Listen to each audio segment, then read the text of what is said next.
बड़ी खबर देहरादून से। हरिद्वार में कोविड-19 जांच में फर्जीवाड़े से जुड़ा मामला, सीएम तीरथ और पूर्व सीएम त्रिवेंद्र रावत इसमें आमने सामने आ गए हैं। त्रिवेंद्र के वक्त में हुआ है कोविड-19 में फर्जीवाड़ा, कह रहे हैं मौजूदा सीएम तीरथ सिंह रावत। पूर्व सीएम त्रिवेंद्र सिंह रावत ने भी पलटवार किया है और कहा है कि जांच के दौरान पता चलेगा कि आखिर टेंडर कब हुए थे। तो उत्तराखंड की राजनीति में देखिए किस तरह से एक ही पार्टी के दो बड़े चेहरे आमने सामने हैं, एक मौजूदा सीएम, एक पूर्व सीएम। दोनों ही कुंभ में हुए टेस्टिंग घोटाले के आरोप एक दूसरे के मत्थे मढ़ रहे हैं। तीरथ सिंह रावत कह रहे हैं कि पिछली सरकार के दौरान ये घोटाला हुआ, तो त्रिवेंद्र सिंह रावत कह रहे हैं कि जांच होने दीजिए, पता चल जाएगा टेंडर किसके समय निकला। वो मामला पुराना है, मैं मार्च में आया हूँ, वो मामला बहुत पुराना है। और जब मैंने इसकी छानबीन की, मैं दिल्ली में था, मुझे जानकारी मिली है कि ऐसा ऐसा, लेकिन उस पर तो पहले ही हम जांच बिठा चुके हैं। मैं आते ही उस पर जांच बिठाया हूँ और मैं चाहता हूँ उसका दूध का दूध पानी का पानी हो जाए। जिसने भी एक गड़बड़ी की होगी, ये मैंने कहा कि मेरे समय पहले का है, लेकिन जांच हमने की कर रहे हैं। जो भी दोषी पाया जाएगा उसके खिलाफ सख्त से सख्त कार्रवाई होगी। तो त्रिवेंद्र सिंह रावत ने कहा कि टेंडर निकलने दीजिए, जांच करवा लीजिए, पता लग जाएगा टेंडर किसके समय निकले थे। तो तीरथ सिंह रावत कह रहे हैं कि जांच होगी और जांच में दूध का दूध पानी का पानी हो जाएगा। सीएम तीरथ सिंह रावत और पूर्व सीएम त्रिवेंद्र सिंह रावत आमने सामने हैं। कोविड-19 की जांच में जो फर्जीवाड़ा सामने आया कुंभ के दौरान टेस्टिंग में, उसको लेकर दोनों ही एक दूसरे पर आरोप प्रत्यारोप का जो सिलसिला है वो किस तरह आगे बढ़ा रहे हैं। और हमारे ब्यूरो चीफ अजीत सिंह राठी इस वक्त हमारे साथ जुड़ रहे हैं। अजीत, बताइएगा, सरकार ने अपना चेहरा बदला था, चुनाव में जाना था, ये ध्यान में रखते हुए कि अब पिछला जो बैगेज है उससे उसको झटकने में मदद मिलेगी, लेकिन अब ऐसा लग रहा है कि दोनों ही अहम चेहरे एक दूसरे के आमने सामने आ गए हैं, एक दूसरे पर वार पलटवार कर रहे हैं और चुनाव नजदीक है। क्या मैसेज जाएगा इससे? आस्था, देखिए आपने बिल्कुल सही कहा, इससे मैसेज तो अच्छा जाने का अपने मतलब सवाल ही नहीं उठता। मैसेज तो इससे जनता में, पार्टी के कार्यकर्ताओं में बहुत खराब जाएगा। लेकिन एक ऐसा तथ्य है हमारे सामने, हमारी आंखों के सामने घूम रहा है कि जिसको हम थोड़ा सा, जिससे हम ये नहीं कह सकते कि हम उससे अनजान बने हुए हैं। लेकिन एक चीज देखिए, आप अगर गौर से देखेंगे तो यहाँ एस्टेब्लिश हो गई है। तीरथ सिंह रावत ने कहा है कि ये गड़बड़ी मेरे से पहली सरकार की है, यानी त्रिवेंद्र रावत सरकार की है। त्रिवेंद्र रावत ने कहा है कि भाई इसकी जांच करा ली जाए, जिसके भी है। यानी एक चीज तो, एक फैक्ट तो एस्टेब्लिश हो गया है कि गड़बड़ी तो हुई है और ये भारतीय जनता पार्टी की सरकार के मत्थे मढ़ी गई है। अब मामला जो दूसरी लड़ाई का चल रहा है, क्योंकि त्रिवेंद्र सिंह रावत जब से मुख्यमंत्री की कुर्सी से हटे हैं, वो लगातार इस तरह से कई चीजें तीरथ सिंह रावत और त्रिवेंद्र सिंह रावत के बीच में हो चुकी है और ये भाजपा वर्सेस भाजपा ही मामला एक बन गया है। और इसमें आज विपक्ष इस मामले को पूरे घेरने के मूड में है भारतीय जनता पार्टी को। और विपक्ष का यही कहना है कि किसी के भी समय में हुआ हो, भाजपा की सरकार थी, व्यक्ति की बदलने से, पोजीशन बदलने से सरकार थोड़ी बदलती है। तो सरकार तो भाजपा की ही चल रही है, भाजपा ने ही लोगों की जीवन से खेलने का काम किया है। जो टेंडर था उसकी जांच होनी चाहिए, दोषियों के खिलाफ कार्रवाई होनी चाहिए। और खास बात आस्था, मैं आपको एक और बता देता हूँ, अभी जो प्रदेश के स्वास्थ्य मंत्री हैं वो मुख्यमंत्री हैं, तीरथ सिंह रावत हैं, और पिछली सरकार में भी स्वास्थ्य मंत्री मुख्यमंत्री थे। तो ये जवाबदेही और बहुत आगे तक जाकर तय हो जाती है, क्योंकि स्वास्थ्य मंत्री की व्यक्तिगत तौर पर भी जवाबदेही होती है। कुंभ जैसा आयोजन जो विश्वव्यापी है, जो एक बड़ा आयोजन है, और उसमें अगर इस तरह की गड़बड़ हो जाती है तो स्वास्थ्य मंत्री भी बच नहीं सकते। जी हाँ, बिल्कुल। और दोनों ही मुख्यमंत्रियों के पास स्वास्थ्य विभाग रहा है, ये महत्वपूर्ण तथ्य जो है आपने बताया अजीत। लेकिन दूसरी तरफ जिस फर्जीवाड़े की यहाँ पर बात हो रही है, कितना बड़ा नुकसान और कितना बड़ा मुद्दा ये चुनाव के लिए बन सकता है? देखिए, ये आस्था, मैं आपको बता दूं, ये मुद्दा आज की तारीख में ये बहुत ऊपर चला गया है। यहाँ पॉलिटिकल कॉरिडोर्स में इस तरह की सारी चीजें चल रही हैं। आम आदमी पार्टी का आज प्रदर्शन था, क्योंकि यहाँ बारिश हो रही है, तो उस प्रदर्शन में सरकार के खिलाफ तो जो दूसरे मुद्दे थे उनमें प्रदर्शन था ही। ये कोविड का जो अभी घोटाला हरिद्वार से आ रहा है, इस पर भी प्रदर्शन होना था।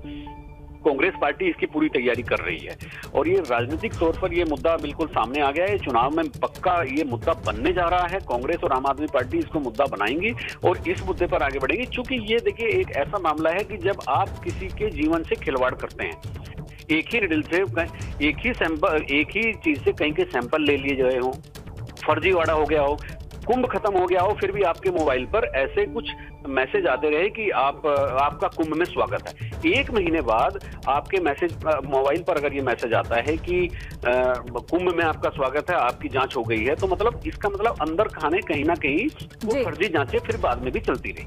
जी हाँ, बिल्कुल। और यही अपने आप में एक अहम मुद्दा और बड़ा मुद्दा बनकर के उभरा है। अब देखना होगा कि किस तरह की सियासत जो इसके ऊपर शुरू हुई है, आगे चल के इसका क्या असर पड़ता है। बहुत शुक्रिया अजीत। रुक करेंगे पंकज राणा, जिन्होंने इस पूरी खबर को सामने रखा, ये पूरी खबर ब्रेक की और उससे जुड़े हुए हर पहलू को ये कवर कर रहे हैं। पंकज, बताइएगा, यहां तो भाजपा वर्सेस भाजपा की स्थिति पैदा हो गई। तीरथ सिंह रावत त्रिवेंद्र सिंह पर आरोप लगा रहे हैं, त्रिवेंद्र सिंह रावत तीरथ सिंह पर आरोप लगा रहे हैं।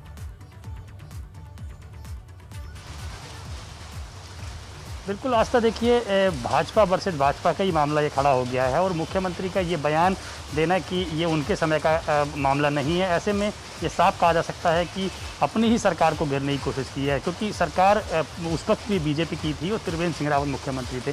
तो इस बात से ये जरूर कहा जा सकता है कि कहीं ना कहीं आपस में ही उलझने की ये पूरी स्थिति बन गई है। कांग्रेस ने इस मुद्दे को उठाना शुरू कर दिया है। वही त्रिवेंद्र सिंह रावत इसको लेकर अब अपना बयान भी देंगे और जिस तरह से उन्होंने कहा है कि सरकार तो भाजपा की ही थी, इस पूरे मामले की जांच की जानी चाहिए और जब भी ये मामला हुआ है तो उसकी पूरी सत्यता सामने आ जाएगी। लेकिन एक बात ये आस्था जरूर कही जा सकती है, जिस वक्त ये मामला हुआ है, जिस वक्त ये घोटाला हुआ है, उस वक्त तीरथ सिंह रावत ही मुख्यमंत्री थे, क्योंकि 1 अप्रैल से लेकर 30 अप्रैल तक कुंभ का नोटिफिकेशन जारी हुआ था और इसी दौरान ये सभी जांचें की गई हैं। उस वक्त तीरथ सिंह रावत मुख्यमंत्री बन चुके थे। तो अब जांच होती है तो उसमें ये साफ तौर पर निकल के आएगा कि जो लैब थी उनके द्वारा किस आधार पर घोटाला किया गया है, क्योंकि लोगों के फोनों पर मैसेज गए हैं और फर्जी तरीके से आधार कार्ड चढ़ाकर, मोबाइल नंबर चढ़ाकर पूरी तरह से इसमें गड़बड़ झाला हुआ है। करोड़ों का मामला सामने आ रहा है और अब सरकार के ही मुख्यमंत्री दूसरे मुख्यमंत्री को ये कहें कि ये मामला उनके दौरान का नहीं है, पिछली सरकार के दौरान का है, तो कहीं ना कहीं इस बात से ये तो अंदाजा लगाया जा सकता है कि उन्हें खुद अपने ही मुख्यमंत्री पे, पूर्व मुख्यमंत्री पे भरोसा नहीं है और वो इस बात को इसलिए ही कह रहे हैं कि ये मामला पिछली सरकार का है, यानी कि बचने की कोशिश भी की जा रही है। तो आस्था इस बात को लेकर अब जो विपक्षी दल हैं वो भी पूरी तरह से सरकार को घेरने के मूड में है, क्योंकि गंभीर मामला है, आस्था से जुड़ा हुआ मामला है, लोगों की जान से जुड़ा हुआ मामला है, क्योंकि इसमें यदि किसी की फर्जी रिपोर्ट गई होगी, किसी के मोबाइल पर फर्जी रिपोर्ट गई होगी और वो बाद में उसकी अगर वो पॉजिटिव पाया जाता है तो निश्चित तौर पर उसने कई लोगों को संक्रमित भी किया होगा। वाकई ये अपने आप में बहुत बड़े सवाल खड़े करने वाला मुद्दा है कि कुंभ खत्म होने के 1 महीने बाद भी लोगों को यदि ये SMS आए कि कुंभ में आपका स्वागत है और आपकी जांच हो गई है, तो ये कई तरह के सवाल, बड़ी लापरवाही और बड़े फर्जीवाड़े को उजागर करता है। इसकी तह तक जांच होनी चाहिए। आप हमारे साथ बने रहेंगे पंकज, आगे भी खबरों पर हम आपसे अपडेट लेंगे। आगे बढ़ते हैं। जोशीमठ में बारिश के बाद मलारी भापकुंड में धौली गंगा नदी उफनाई हुई है। बारिश की वजह से नदी रौद्र रूप में है। इस बीच एक जेसीबी का नदी पार करते हुए वीडियो सामने आया है और तस्वीरों में आप देख सकते हैं कि नदी के तेज बहाव में जेसीबी ऑपरेटर बड़ी हिम्मत करके जेसीबी को नदी के दूसरी ओर ले जाता हुआ दिख रहा है। तो बारिश से धौली गंगा में उफान है और किस तरह एक जेसीबी ऑपरेटर मशीन को पानी के बहाव के साथ ही ले जाता हुआ नजर आ रहा है। ये परिस्थिति आम लोगों के लिए जोखिम भरी है, जानलेवा भी साबित हो सकती है। लेकिन जहां तहां लैंडस्लाइड के चलते मलबे हटाने का और रोड खोलने का काम भी चल रहा है, तो ऐसे में वक्त पर मशीन्स पहुंचना जरूरी है। और धौली गंगा के बीचों बीच कैसे ये ऑपरेटर जेसीबी मशीन लेकर गया, वो आप तस्वीरों में देखिए।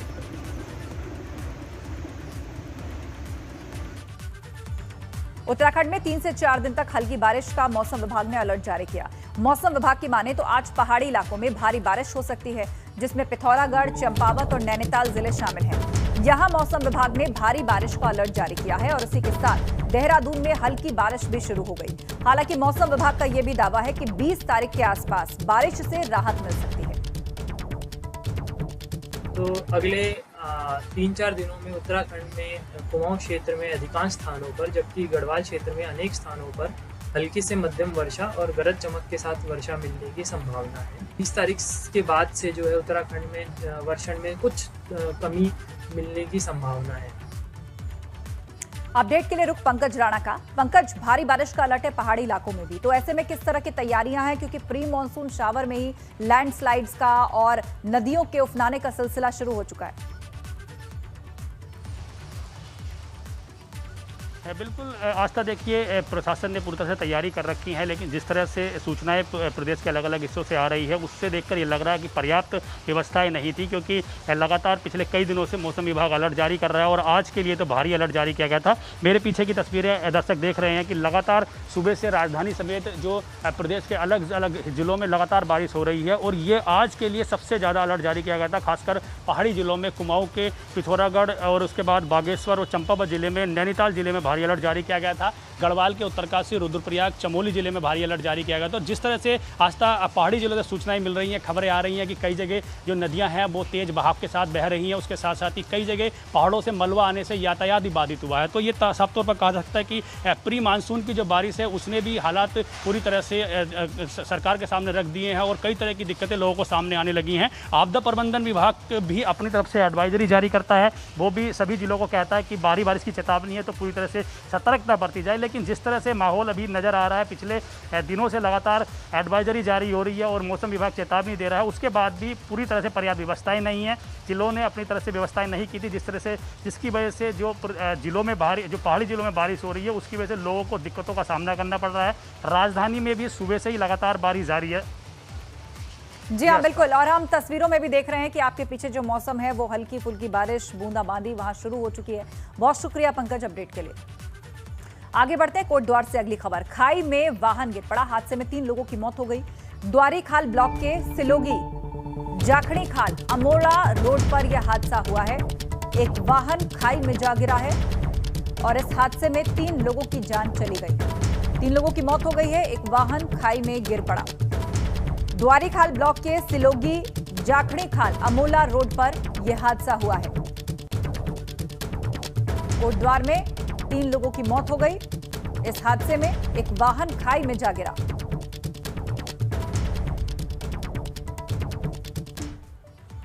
देहरादून से अगली खबर। 10वीं और 12वीं परीक्षा का रिजल्ट फॉर्मूला तय करने से जुड़ा यह मामला और फॉर्मूला तय होने से पहले सभी स्कूलों का सर्वे किया जाएगा। स्कूलों के सर्वे के लिए विभाग ने तैयारी पूरी कर ली है। स्कूल खोलने के दौरान छमाही और प्री बोर्ड देने वालों का सर्वे होगा और इन परीक्षाओं के आधार पर 10वीं और 12वीं के मूल्यांकन का आधार तय किया जाएगा।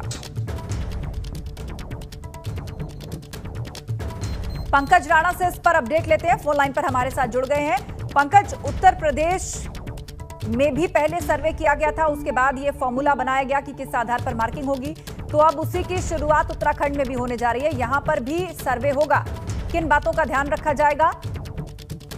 बिल्कुल आस्था, देखिए शिक्षा विभाग हाई स्कूल और 12वीं की कक्षा के मूल्यांकन के लिए फार्मूला तय कर रहा है और शिक्षा विभाग ने तय किया है कि जो पुराने दौरान मासिक परीक्षाएं और जो मासिक टेस्ट हुए थे उसके आधार पर ही मूल्यांकन किया जाएगा। तो इसके लिए एक सर्वे का फार्मूला तय किया गया है। पहले शिक्षा विभाग सभी स्कूलों में सर्वे करेगा। सर्वे का मतलब ये होगा कि वो जितनी भी जो टीम बनाई जाएगी वो हर स्कूल में जाएगी और स्कूल में जाने के बाद वहाँ के जो पिछले दौरान नवंबर और दिसंबर में जो स्कूल खोले गए थे उस दौरान जो छमाही परीक्षा हुई थी और जो मासिक टेस्ट हुए थे उसके आधार पर बच्चों को क्या मार्क्स दिए गए हैं वो आकलन किया जाएगा और उसकी रिपोर्ट बनाकर फिर शासन स्तर पर और जो एक कमेटी गठित की गई है मूल्यांकन के लिए उसको सौंपी जाएगी। और संभव से माना जा रहा है कि इसी महीने के अंतिम सप्ताह में वो कमेटी की फिर मीटिंग होगी, उसके आधार पर रिपोर्ट बनाकर शासन को भेजी जाएगी और जल्दी ही 10वीं और 12वीं के छात्रों के लिए मूल्यांकन का जो फार्मूला है वो तय कर लिया जाएगा और फिर उसके बाद सभी छात्रों को आगे प्रमोट करने की कोशिश की जाएगी। बिल्कुल, तो सर्वे के बाद ही फॉर्मूला तय होगा और फिर तस्वीर स्पष्ट होगी कि किस आधार पर स्टूडेंट्स को मार्क्स दिए जाएंगे। शुक्रिया पंकज जानकारी के लिए। उधर रुड़की में आपसी रंजिश में 2 पक्षों में मारपीट हो गई और ये वीडियो वायरल भी हो गया। 14 जून का ये वीडियो बताया जा रहा है। पीड़ित पक्ष ने मामले में पुलिस से शिकायत भी की है।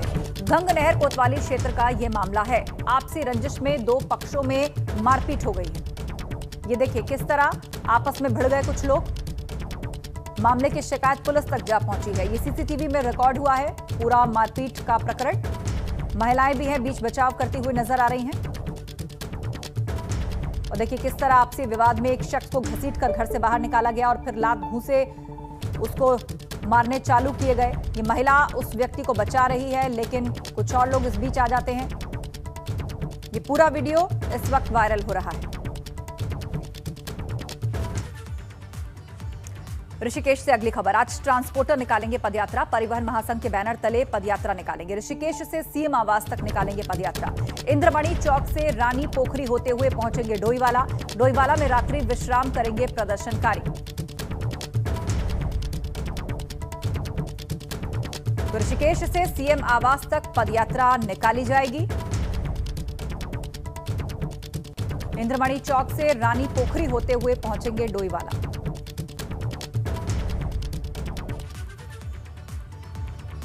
देहरादून से अगली खबर। सीएम तीरथ सिंह रावत करेंगे समीक्षा। वीडियो कॉन्फ्रेंसिंग के जरिए घोषणाओं की समीक्षा। नैनीताल उधम सिंह नगर में हुई घोषणाओं की समीक्षा करेंगे। सुबह 10:30 बजे सचिवालय पहुंचेंगे सीएम। दोपहर 3:30 बजे सचिवालय में शुरू होगी समीक्षा बैठक। वीडियो कॉन्फ्रेंसिंग के जरिए यह समीक्षा बैठक की जाएगी। नैनीताल और उधम सिंह नगर में जो घोषणाएं उन्होंने की थी उसकी समीक्षा होगी। सुबह 10:30 बजे सेक्रेटरीट पहुंचेंगे सीएम और वीडियो कॉन्फ्रेंसिंग के माध्यम से यह मीटिंग होगी। मुख्यमंत्री तीरथ सिंह रावत सरकार ने अपने कार्यकाल के 100 दिन पूरे कर लिए हैं। मौके पर सीएम तीरथ रावत ने प्रेस कॉन्फ्रेंस करके सरकार की उपलब्धियां गिनवाई। मुख्यमंत्री ने बताया कि इन 100 दिनों में राज्य सरकार ने अब तक क्या क्या किया है। 10 मार्च को मैं शपथ लेता हूं। 1 अप्रैल के बाद जब मैं समीक्षा करता हूं, 1 महीने के बाद, तो ध्यान में आता है आईसीयू बेड, आपका ऑक्सीजन बेड, आपका वेंटिलेटर, जिसके लिए हम लोग परेशान होते थे, उसको हमने 9 गुना, 10 गुना, 11 गुना बढ़ाया। यानी दुगना, तिगुना, चौगुना नहीं, इतना हमने बढ़ाया। जब 1.5 महीने के बाद समीक्षा मैंने किया, खेल मंत्री जी से मिलना हुआ, सभी स्मृति ईरानी जी से मिलना हुआ, वित्त मंत्री सीतारमण जी से मिलना हुआ, बाकी अपने अन्य संगठनात्मक जी से भी, राष्ट्रीय अध्यक्ष जी से और सभी लोगों से मेरा मिलना हुआ। मैं इस बात को इसलिए कह रहा हूँ कि मुझे सबसे कुछ न कुछ मिला। कोई ऐसा मंत्रालय नहीं था जिससे मुझे कुछ नहीं मिला, कुछ न कुछ मिला। मैं बड़े उत्साह से आपके बीच में आया हूँ। उत्तराखंड की मैं कल प्रवेश किया। सड़क से लेकर के पानी, बिजली, ऊर्जा मंत्री जी से लेकर सबसे, माननीय प्रधानमंत्री जी ने मुझे पूर्ण रूप से आश्वस्त किया है कि तेरा जो कुछ चाहिए उत्तराखंड के लिए मेरी ओर से कोई कमी नहीं है। स्थिति और ठीक हो जाएगी तो धीरे धीरे ईश्वर भी बढ़ेंगे। इसके कारण हमारे बहुत सारे होटल्स, रेस्टोरेंट, अन्य कारोबारी, व्हीकल वाले, अपने ट्रेवल्स, उन पे बड़ा असर पड़ा है। इवन सभी पे पड़ा है, बिजनेसमैन पे, सभी पे पड़ा। मार्केट बंद है, सब तरह का है, लेकिन उसको उभारने का काम, और उससे कुछ ना कुछ इन दिनों छूट भी मिले। टैक्स में है, वहाँ के जो उनके कर्मचारी हैं वो भी हमने किया है, किस तरह का उनको छूट देनी है, मदद करनी है। अभी मैं जब परसों बात किया रेल मंत्री पीयूष गोयल जी से, आपका देहरादून से विकास नगर, गंगोत्री, यमुनोत्री जोड़ने वाला ये 4 धाम, यहाँ भी ट्रेन पहुँच जाए, सर्वे शुरू होने जा रहा है। वो फंडिंग मुझे तुरंत वहीं पे पीयूष जी ने कहा कि घोषणा कर दो, मैं बजट तत्काल दे रहा हूँ। रामनगर तक सीधे ट्रेन, आपका कॉर्बेट नेशनल, ऐसा उसको टाइगर, मैंने कहा एक आवश्यकता, मेरा संसदीय भी क्षेत्र है, मैं जानता था वहाँ के स्थितियों को, और पूरा दुनिया का पर्यटक वहाँ आता है। ये केवल उत्तराखंड के लिए, दुनिया का पर्यटक आता है। तो मैंने कहा ये ट्रेन लगनी चाहिए। उन्होंने कहा मैं ओके कर दूँ, कर दो तुरंत। वहीं पे बैठे बैठे हमारा अधिकारी बैठा है, केंद्र का अधिकारी बैठा है, जो बात हुई आमने सामने हुई। और बड़ी खबर देहरादून से, गांधी पार्क में आम आदमी पार्टी ने प्रदर्शन किया है। तीरथ सरकार के 100 दिन पूरे होने पर यह प्रदर्शन किया गया। हर विधानसभा में काली पट्टी बांधकर आम आदमी पार्टी के नेता प्रदर्शन करेंगे। मौजूदा तीरथ सरकार के 100 दिन पूरे हुए और इसी मौके पर आम आदमी पार्टी के कार्यकर्ताओं ने देहरादून में प्रदर्शन किया। हर विधानसभा में काली पट्टी बांधकर आप से जुड़े कार्यकर्ता और नेता प्रदर्शन करेंगे। बड़ी खबर देहरादून से। कल भाजपा की प्रदेश कार्य समिति की बैठक है। कोविड-19 को देखते हुए वर्चुअल बैठक करने का फैसला लिया गया। 1 जुलाई से 10 जुलाई तक होगी वर्चुअल जिला कार्य समितियां। 10 जुलाई से 20 तक मंडल कार्य समितियों की होगी बैठक। 19 तारीख को होने वाली भाजपा की कार्य समिति की बैठक के लिए एजेंडा तय कर लिया गया है। भाजपा प्रदेश अध्यक्ष मदन कौशिक ने पार्टी के सभी पदाधिकारियों और जिलाध्यक्षों से वर्चुअल मीटिंग की है। अगली खबर भी देहरादून से। दूसरे दिन भी अखाड़ा बना कर्मकार कल्याण बोर्ड। पूरे दिन चला हाई वोल्टेज ड्रामा। सचिव और अध्यक्ष में कल चलता रहा हाई वोल्टेज ड्रामा। सचिव ने इंटरव्यू के लिए बुलाए उम्मीदवार, अध्यक्ष ने विरोध जताकर स्थगित कर दिए इंटरव्यू।